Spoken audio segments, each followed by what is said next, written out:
I have three questions. First of all, regarding those state pending cases, are these people at home, at hospital, waiting for the testing results coming back? Yes. So, because our first person presented. You should repeat the question. Yes, sorry.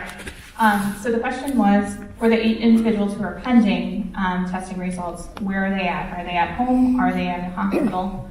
If the person was ill enough to be admitted to the hospital, they have remained at the hospital. If a person was not ill enough to be admitted to the hospital or saw their primary care provider to seek that testing, they were allowed to go home and with instructions to stay home and isolate themselves from their family members until the testing results come back. If in case they are tested positive, is there any way you can tell how many people they have in close contact? Yes. So that's where that 6-foot rule comes in really handy, where anyone who's, we will interview the case as well as their family members and say, have you been within 6 feet of them and they've not had the mask on and have been coughing, sneezing, and from there we will build our list of contacts. Most likely family members, but it may also include coworkers too, if they are in close proximity to coworkers for extended periods of time. So we do work very hard to try to trace down every contact that an ill person does have, and it's a routine practice as part of public health. Okay. Should I ask 2 more so we can try to give a chance? We actually have slides that address some of the other questions that were given to us, so could we go through those first? Sure. Okay. So we have this question. Is the Department of Health and Human Services and Centers of Disease Control and Prevention different organizations? So that answer is no. They are actually the same. The Department of Health and Human Services is the department that houses the Center of Communicable Disease and Prevention. So it is an agency underneath that department. So the messaging is actually the same, coming from EHHS and CDC. So that was one of the questions. So then what is our protocol for deciding who and how to test for COVID-19? So I think Nicole kind of touched on this with her answer, but basically, if a healthcare provider suspects someone who is ill and may be infected with COVID-19, they are asked to contact either the state or local health department and discuss exactly what they believe is the possible diagnosis. We ask them to do screening, so they ask questions about travel. They ask for what their clinical symptoms are. They also ask if they've been in contact with anyone that may have been also sick with a respiratory illness. So we try to cover all the bases of how we think that the disease might have been transmitted to them. So that's the reasoning behind why they would want to get the testing done as well. If we feel they meet that criteria, then they're classified as what's called a person under investigation. This does not mean they have the disease. This just means that they have enough of the criteria that makes it seem like they could possibly be someone infected, but that doesn't mean that they are. And then once the state and local health department decide to then approve that testing, then our public health lab, which is able to do the testing for COVID-19, will accept the specimen for testing. So basically, these days, mostly the laboratories that accept and can test for COVID-19 at present are public health state labs. So that's why we have this approval process in place. Because Sorry, I have a follow-up question on this one. yeah. So is there any limitation on how many cases you can submit for testing? I'm glad you asked that question. So we are also in the process of helping other laboratories validate their testing process. So we do know that there are some academic institutions as well as hospitals that want to be able to test for COVID-19 as well. And so part of the process is they have to validate and make sure that these tests are going to work in their own system. They're developing their own tests. So they actually have to send their specimens to the state health laboratory first to make sure their testing works. And then they're going to be allowed to actually run tests in-house. We also know of commercial laboratories that have also applied for permission to actually do this type of testing as well. And I believe some of them are probably going to come online early next week. And some of them are national laboratories. And they are definitely Michigan hospitals and providers that send their tests to get them tested at that national laboratory. But that's not in place yet. So for now, it's just the public health labs. But that once that capacity increases, then it's not, this criteria and this approval process will be less stringent, and people can actually just avoid the testing from a commercial laboratory. So sorry, Yeah. follow up on that. So do we have any cases, like we have cases that cannot be tested yet just because of limitation of the testing kits or capabilities? Go ahead. As of right There's now, I would call it misinformation at this point. I want to clarify because there's information spreading on the social media saying there's not enough, capability at Michigan to test all those possible cases and raise a lot of concerns. I hope those are misinformation. yes, they are misinformation. So as you saw, we have only approved 16 individuals to be tested so far because they meet that criteria. Yesterday, DHHS released a press release talking about how we had received an additional test kit and have the ability to test up to 300. And as Joyce mentioned, we are going to be using some of that 300 to validate other laboratories that are trying to develop their own test. But the good news is as we go through and validate more laboratories to do this testing, we increase our capacity to do so. At this time, we have not exceeded our capacity because we are still using that criteria to make sure that tests are used on individuals who do have a risk for having COVID-19, as well as signs and symptoms consistent with that. So we are working very hard to try to make sure we are testing the people who truly need it. Thank you. Yep. So we also got questions about, is this test free and who would cover the test costs, and whether the federal government has funding to cover the cost of testing. So everything that is actually submitted to our state public health lab, those tests are free.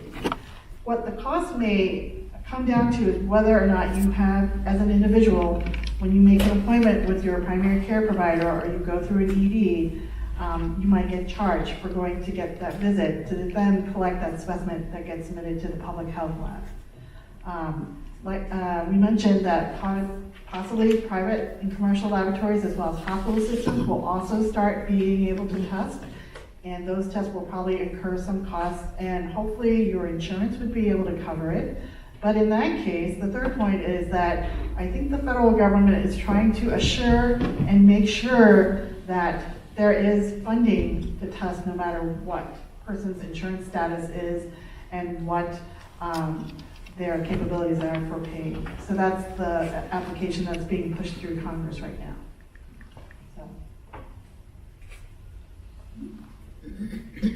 So we got another question about, are there negative pressure ICU rooms available in the Metro Detroit area, and are there ECMO machines available? So negative pressure ICU rooms are generally used to help isolate people with potential respiratory illness that we don't want spreading to other people. In the past, they've been used for tuberculosis. That's where they would put someone who's also infectious with measles. These are things that are very easily transmitted through the respiratory route. And then the ECMO machines are extracorporeal, membrane osmosis machines.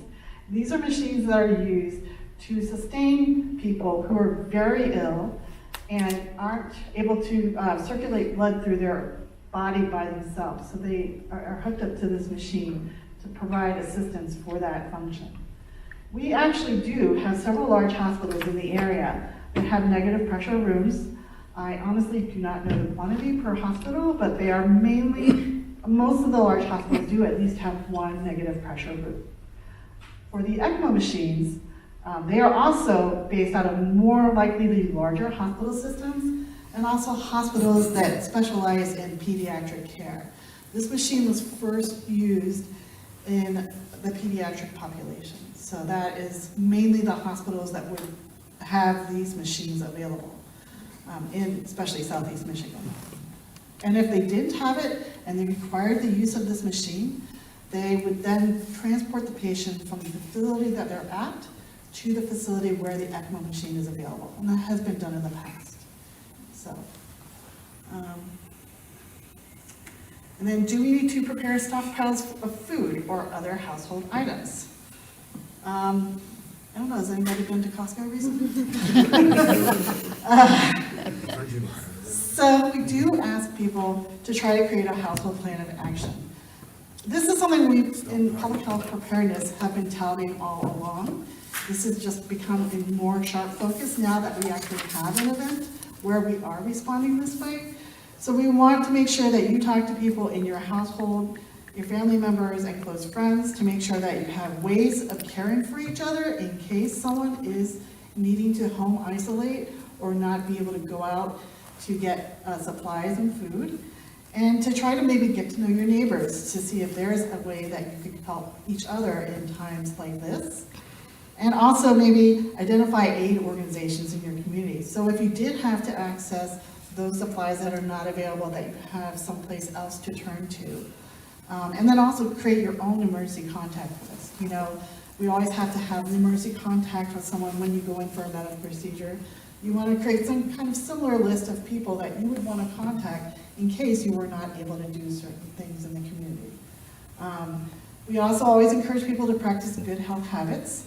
And like Nicole had mentioned earlier, when you self-isolate, you want to make sure in your own home you have a room you can isolate yourself in, just in case you may be infected and you don't want it to spread to other close members of your family and other friends that may come to visit your home. And then think about what would happen if your child's school or daycare was closed. This is definitely happening in Washington State, where they're starting to close schools because they do have limited community spread. So this is something you may need to think ahead of time what to do just in case this happened in your own household. And then also think about what would happen if you had to stay home from work, or other changes that might happen in your own workplace. And we know that there are businesses looking into these kind of temporary plans as well. So that's it. I can take any extra questions, and Nicole too. Good afternoon. I have 3 questions. One, we talked about the 8 people who are already tested and tested negative, and the 8 people who are pending. Did you say whether or not these people had traveled outside of the U.S., or did we think this was a community spread? That's question number 1. So we are still utilizing travel criteria within the prior 14 days to either a level 2 or level 3 country as part of our testing requirements.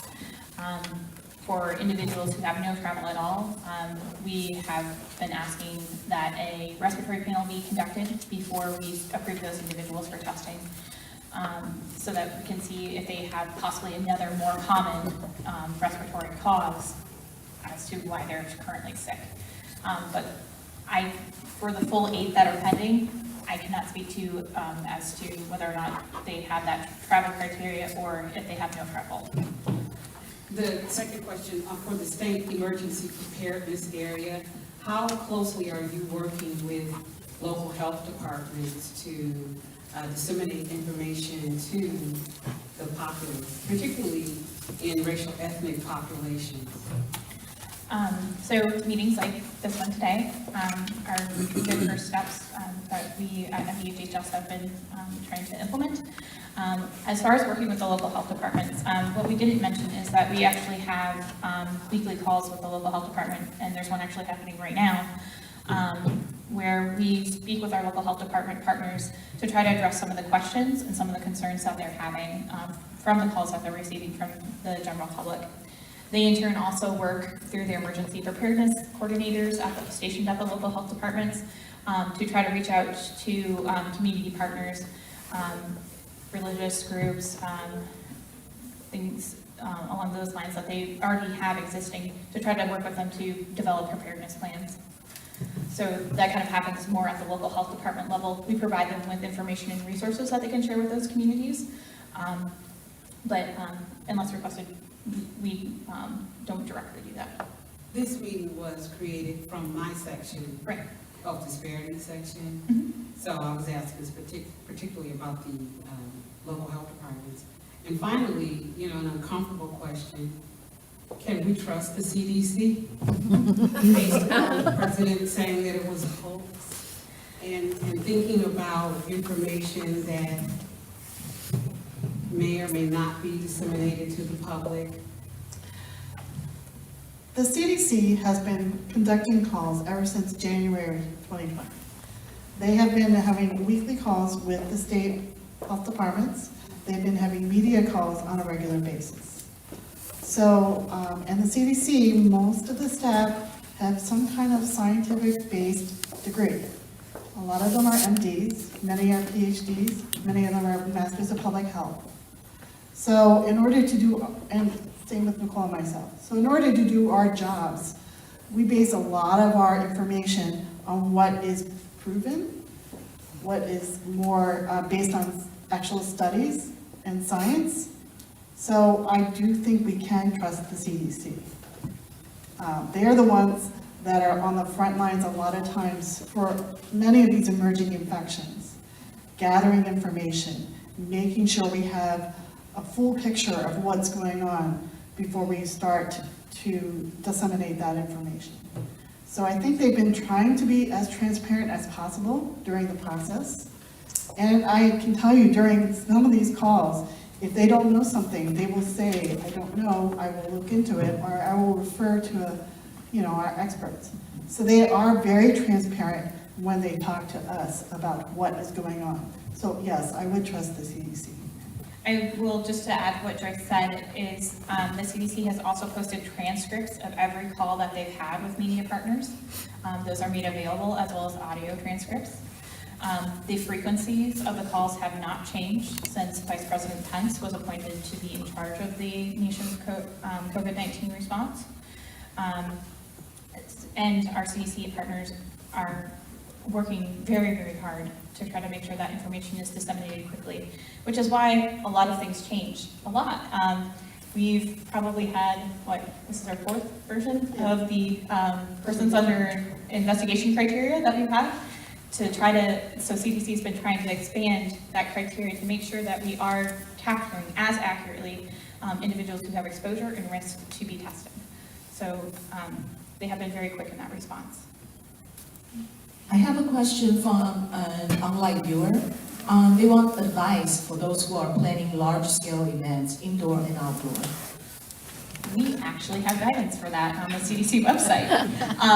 There, on the CDC COVID-19 page, there's information for individuals who are planning large gatherings. So if you go to the COVID-19 page, and I believe it's under the what's new right now because it was posted, I think, 3 days ago. That information is posted there, kind of talks about what steps event planners should take to ensure that if an individual does become ill with COVID-19 like symptoms, that you can isolate them away, get them medical care, and make sure that everybody else has a safe and healthy event. So they talk about things such as having hand hygiene stations, hand sanitizer posted around event areas so that people can utilize them as part of that guidance. Another question from an online viewer. Will virus subside with warmer temperature, warmer weather? We'll see. As with most respiratory viruses, they tend to decline over the summer months where we get to go outside and not be together in close quarters indoors in cold weather like we are. So typically that kind of halts the transmission of respiratory illnesses over the summer because we just are generally outside, out and about, not as much indoors as much. So we'll see. Fingers crossed. I got a couple questions.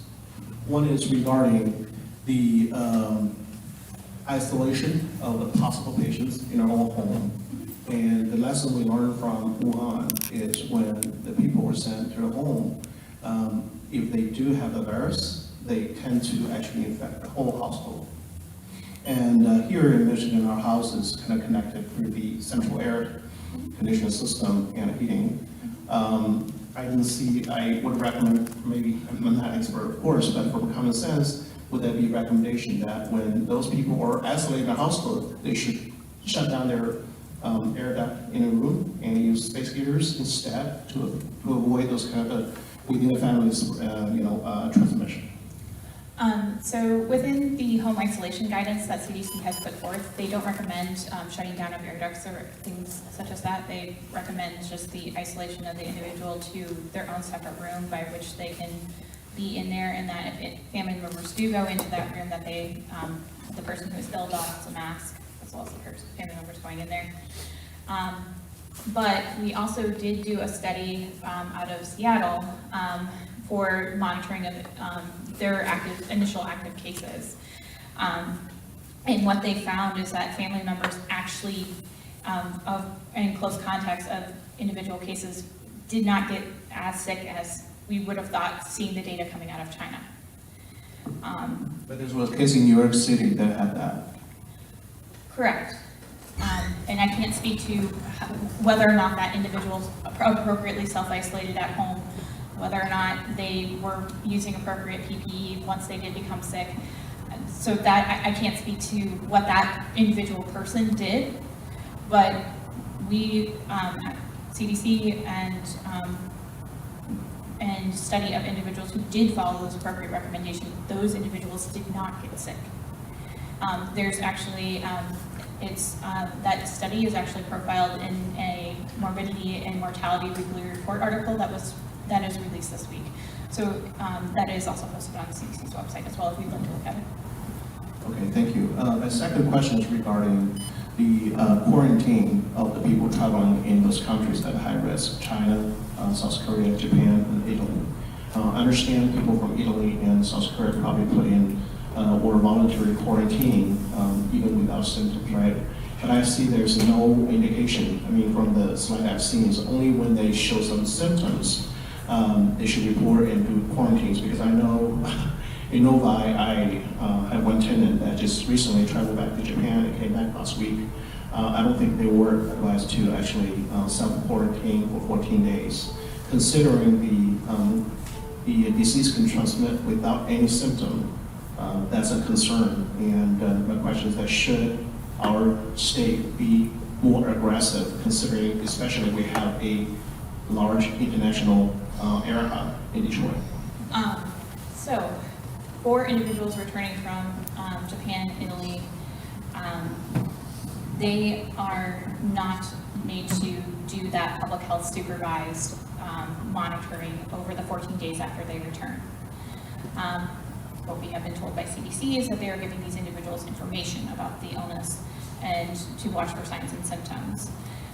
These individuals can choose to call the local health department and ask for supervision during their monitoring period.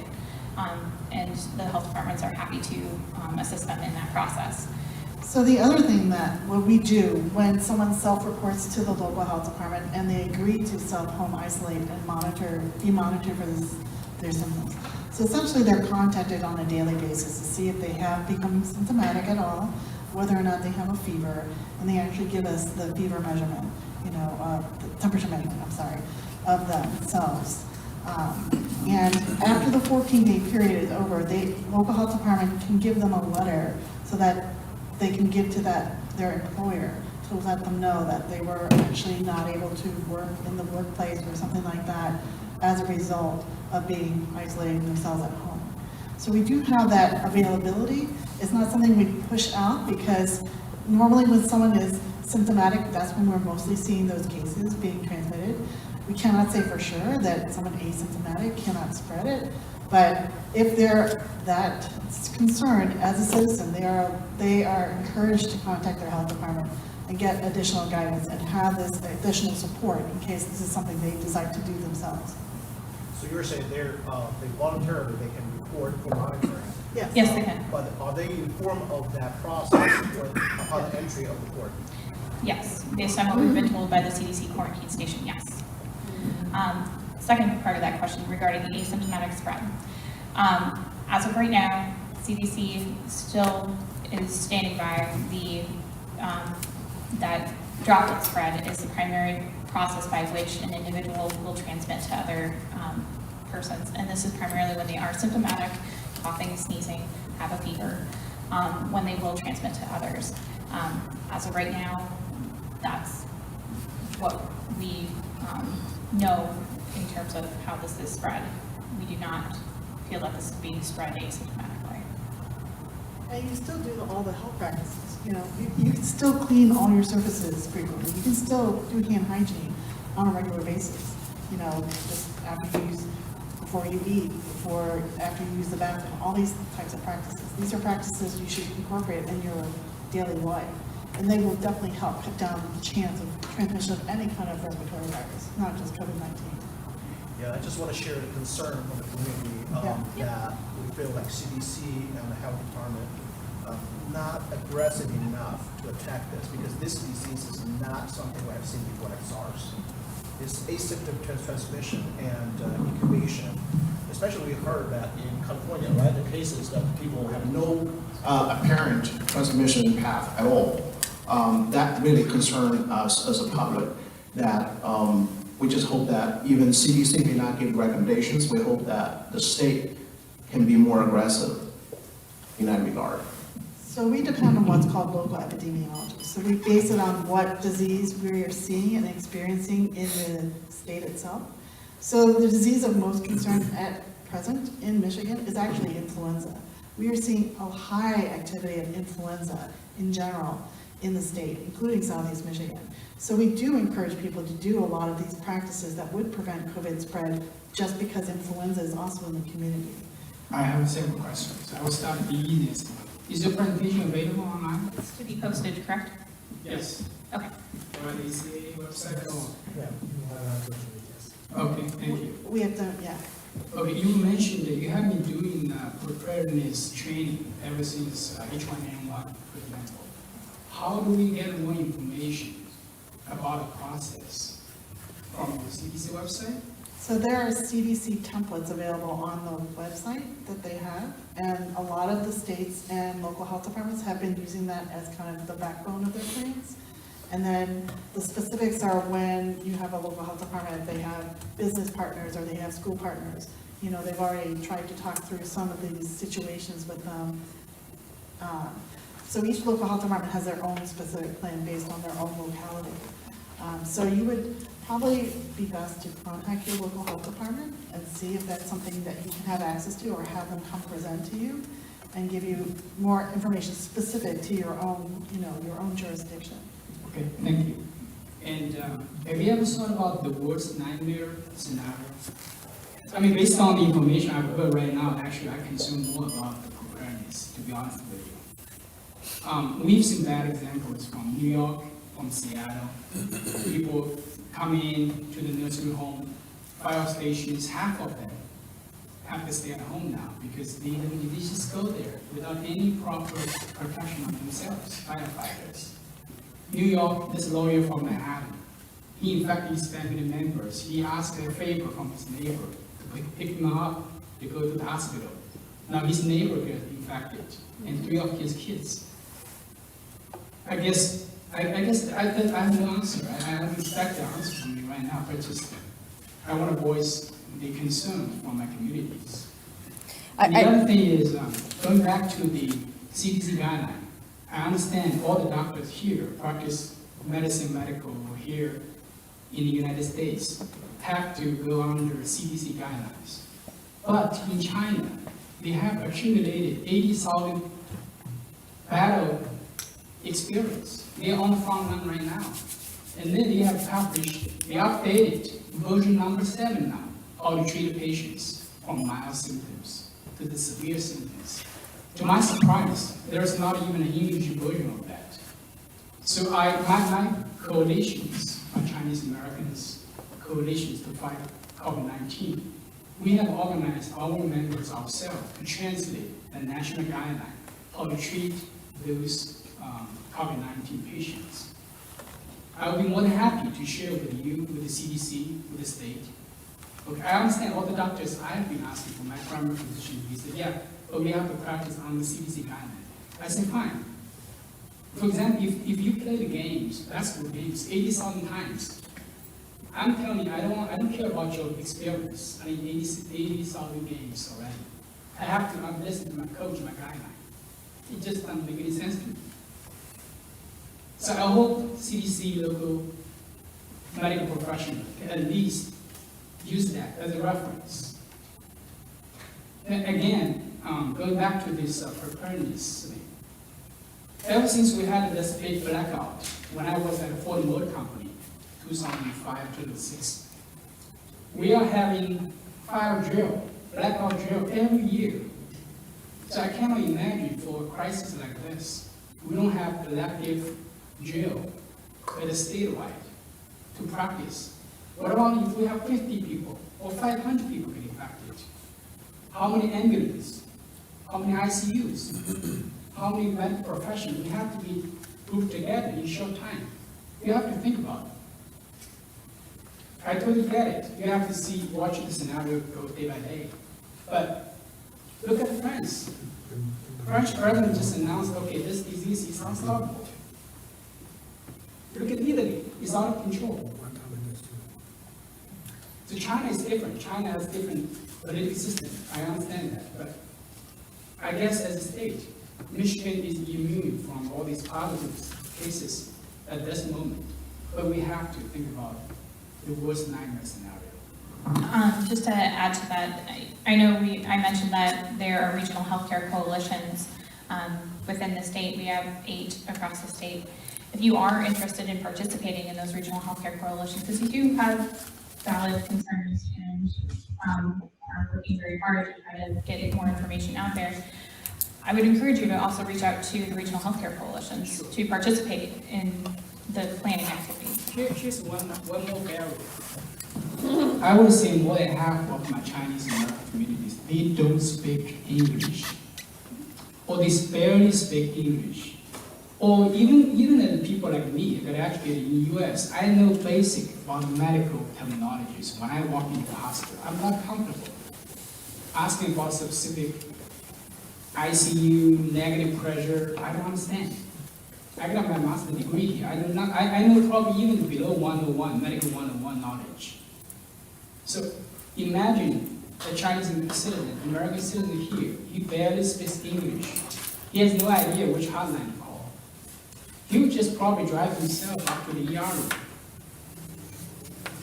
That's just, the language barrier is my coalition. It's one of our goals to help those people get educated or offer bilingual translation services. That's just my concern. Thank you. So I know that we have some basic documents that are posted on our websites that are in both traditional and simplified Chinese. We do try to make them understand that there are differences even within the Chinese community of how things are communicated out. I think, unfortunately, this is a very fast-moving situation where all the information we have changes almost on a daily basis. So, you know, the information you have about the New York citizen who is probably spreading to their family, I mean, we only just heard of it ourselves, and we don't honestly know the details of how that happened. And until we have a better base of knowledge of all those different types of scenarios and situations, like you mentioned that they already have experience in China, then it's hard for us to take that into account. But I think they are trying to examine those documents. I don't know at the state level how well that's being translated, because I don't think they have a lot of that experience. But I know nationally they have been trying to look into that, so. Yeah, I think I share the concern is, as I mentioned earlier, is this disease is never seen before the way the behavior was. That's why it's out of control in China. It kills so many people. And here it just won't allow us to be, you know, complacent. And I just hope that the government can be more aggressive. The effort for the repatriation was unheard of. That's something we've never done in the U.S., right? Absolutely. Taking those people from China, just immediately putting them into quarantine, not letting them go home at all, and self-isolate. That is something that has not been done before. Absolutely. So that's part of the aggressive action that they were trying to implement to slow the spread, because we knew that even though we didn't have that many cases at the time, that it was inevitable, unfortunately, to have a few cases show up in the American population. So that was part of the initial push. I understand, you know, in Michigan, it may seem like we're complacent, but I'm letting you know that we have been asking of the local health departments and the local healthcare coalitions. They're being surveyed about how much they have of certain equipment, how much do they have of certain capacity, what would they do to set up an alternate care site. These are all things that have been constantly talked about over the years, and they're just bringing it back into focus because of what's happening now. Right, but for example, I was a little shocked, to be honest with you, when I heard that CDC is not recognizing the, asymptomatic transmission, because that's widely reported in media. I don't understand why that's not recognized by the CDC and take any measures against it, because that's the most, stealth way of transmission for this virus. That's why it's so dangerous. We have a question from a viewer. Should people who has flu-like sickness or symptoms, but without travel history to do the test, such as especially for healthcare workers, they have flu-like symptoms or sickness, but they do not have travel history. Do you recommend a test for this kind of person? If they have no travel history outside of the state of Michigan, given that we currently do not have any cases, we would recommend that they actually do what's called a respiratory panel test. And that would cover common respiratory illnesses like influenza, and have that test done first. If that test turns out to be negative for that wide variety of common respiratory viruses, then we would recommend that they go through testing and receive testing through the state lab. And they talk to their doctors, right? Yes, they would go to their doctor for that. All right. Yeah. And that's what we're going to say. I think the person should go to the physician, have physician make the suggestion. Yes, absolutely. Yeah. Sorry, kind of skipped over that step by saying just go get a respiratory panel test. I just have a question. This might touch upon earlier, because Detroit has a lot of international traveling. So where is the updated information? Obviously, before it's only China. Now we hear more countries added to either level 2 or level 3. And even domestically, even no place has declared, but we heard a lot about Washington State, California and all that. So where can people get sort of updated information regarding to know where the travel, related? And also I think it's good recommendation, because we don't know all the country added could be in the future. Is that good policy to let people know when they do some international travel, maybe they should stay home for 14 days? It's a good prevention. So those type of things is not really a cause of fear. It's really actions we take to prevent really will save a lot more in large. So things like that, I don't know, where we could share that type of information or promote good action, preventative. Yeah, so there's a site that we use often for people who plan to travel internationally. It's called, from CDC, it's www.cdc.gov/travel. And within that site, you can actually type the country that you intend to go to, and it will give you a list of information about what you should do to prepare to go to that country. Do you need to get your vaccinations brought up to date? Do you need to take any precautions in terms of food or water while you're in that country? On that site, they've also concurrently posted those level 2, 3, and 1 countries for COVID-19 concerns. So that information is also listed there, and that will be where it's posted most up to date. I would say, when you take the flight, you make air ticket reservation, right? I took the information from the airline, like Delta, for example. I had the trip scheduled to Paris back in December, and I had to cancel the trip because the strike. And I got the information from the airline online, and I was able to get it canceled. So I think that's starting from there, and also regarding that level 2, level 3. I think when the traveler coming through those countries into the States, an immigration office can give them the instruction, you stay at home. If you are coming from level 3, stay home for 2 weeks. Not just suggesting, we suggest you monitor your temperature or whatever. Tell them exactly to stay at home for 2 weeks. Yeah, for those countries where we are referring individuals for monitoring, they are given those strict instructions to stay home. with public health assistance, they're going through the 14 days of monitoring where they're being checked on every day in terms of temperature and symptoms. So currently that is China and Iran. But for those other countries, they are given information about signs and symptoms to watch for the next 14 days. Those individuals can choose to stay home if they want to, but currently, based on the guidance that is put forth, there's nothing in terms of travel or whether or not they can move about. They're still classified as low risk. As a nurse by training, I really like taking proactive actions, just like several leaders here. So I think for us, we have a role in our community. So we learn information from today. So I really hope and want to encourage everyone that, find a way that you could disseminate this information, including that, it's not mandatory. We cannot, in this country, we cannot do lockdown like Wuhan. But we could inform our community how to take a proactive role to protect everybody around you, right? And so I really hope that this is coming out of, that's why so many of you are here, because I hope that each one of us takes some responsibility when we go home today. And maybe that will become a ripple effect. And so like I said, media is very powerful. So I'm going to share with my media friends and my India.com's Star newspaper for Filipino community. So anything, please, anything you could do. Lisa, you have your media channel, and then we have radio show. So please, send the information to any of your friends who have power to make an impact in the community. Really quick, can I say something? I think what I want to anchor what everybody said. Okay, in particular, Gary and Joe. I think the problems right now, people entering the country, is too loose. I have a friend. It's literally, she came from. I don't think any of them are there now.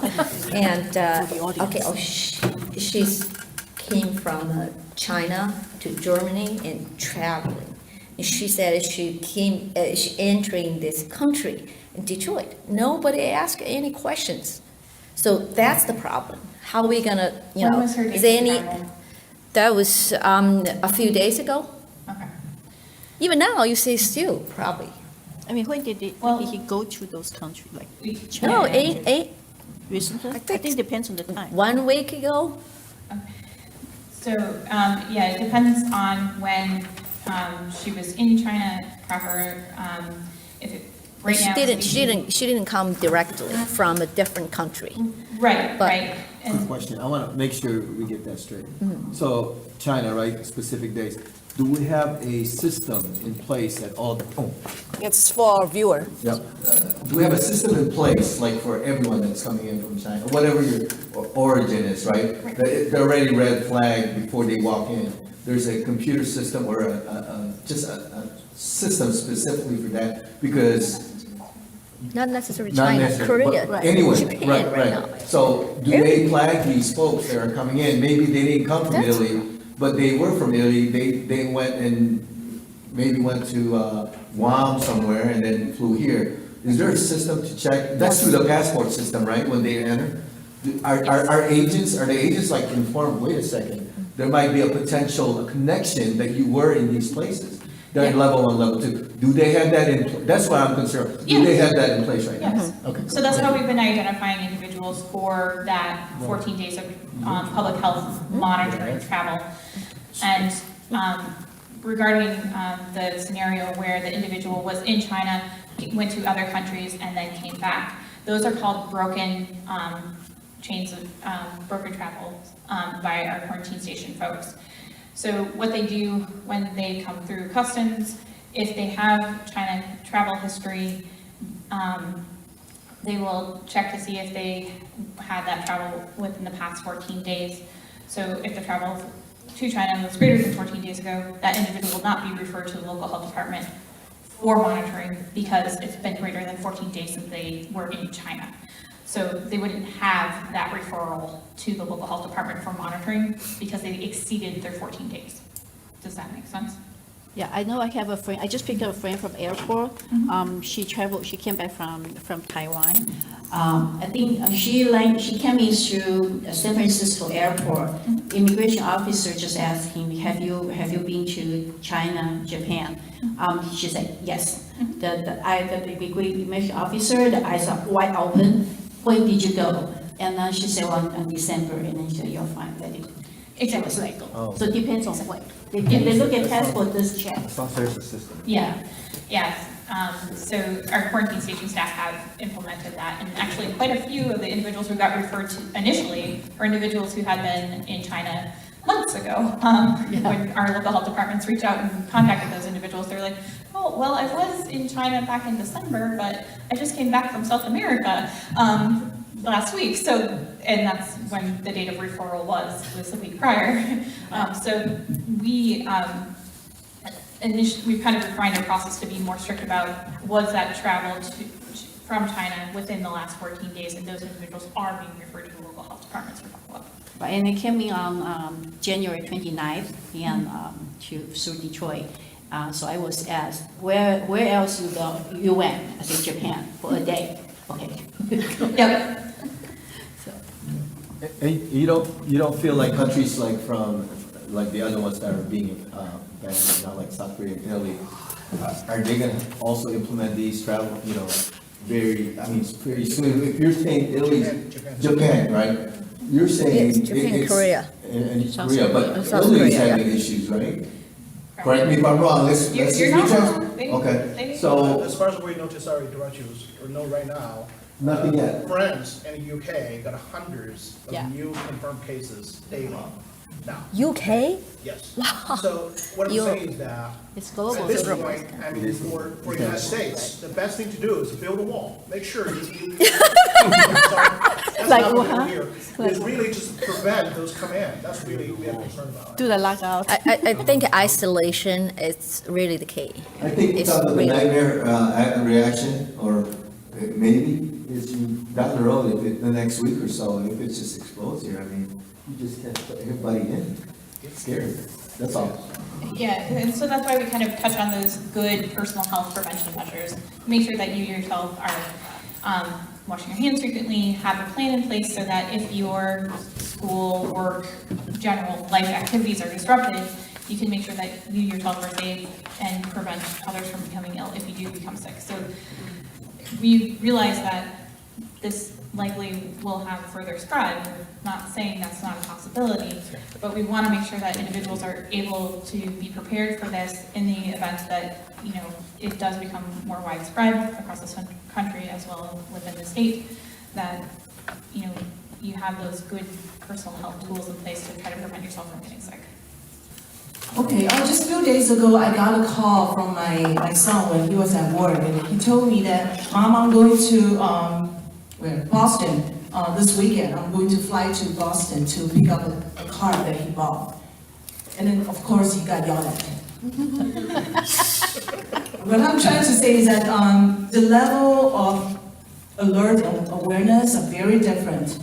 And I have to say that we as Chinese, we have a higher standard in this case, in fighting this disease. So we're hoping that whatever we said here, the comments, can be brought back to the department. And then before we can fight this disease successfully, we just have to keep on telling people what to do and then keep on telling you what our concerns are. Yes, absolutely. And I'm one of the fortunate one that I have never experienced a war, but to me, this is a war. It is. And then, so one thing is important, that you always want to understand your enemy, and you do whatever you can, you work together to fight the disease, to fight the virus. Dr. Wu, you have any closing remarks? Again, thank you, minority section, Jakarta Hinton, she's from that section with Brenda, and thank you to wonderful epidemiologists keep us, informed and hear our concerns, and certainly that we are really passionate, and the reason is we want to protect our family, and that's why there are so many voices out there, and we as a whole, like Shirley said, this is a war, but we want to get ready and to be on the top of it, And thank you all the leader from others communities coming from your busy time over the day. And we hope that we could do this in a very well prepared way. Thank you.